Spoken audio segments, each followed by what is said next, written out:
শুভ ৰাতিপুৱা আশা কৰোঁ সকলোৱে ভালে আছে।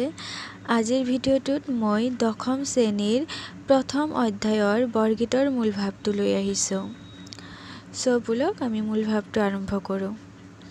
প্ৰথমে আমি লিখিম আমাৰ পাঠ্যপুথিত থকা মহাপুৰুষ মাধৱদেৱ বিৰচিত বসন্ত ৰাগযুক্ত বৰগীতটোৰ মূল ভাৱ এনেদৰে লিখিব পাৰোঁ।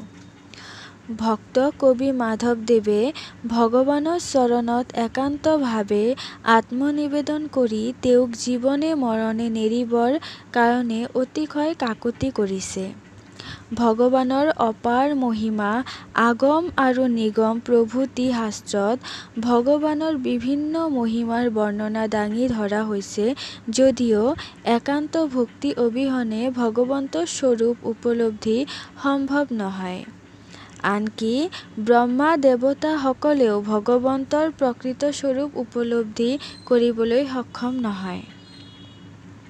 কবিয়ে কৈছে যে পাৰ্থিৱ মোহ আকাংক্ষাই সাংসাৰিক বান্ধনৰ প্ৰতি আকৰ্ষিত কৰিছে বাবেই তেওঁ উদ্ধাৰৰ পথ বিচাৰি ভগৱন্তৰ চৰণত আত্মসমৰ্পণ কৰিছে।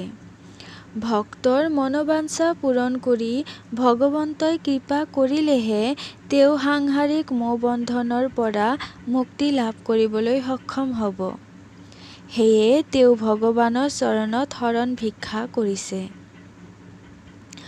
বৰগীতটোৰ মাধ্যমেদি ভক্ত কবি মাধৱদেৱে ভগৱানকে উচ্চ আসনত থৈ তেওঁৰ দাসৰো দাস হৈ সংসাৰ বান্ধনৰ পৰা মুক্তি হৈ ভগৱানত বিলীন হোৱাটোৱে বৰগীতটো বিৰচিত কৰাৰ মূল কাৰণ।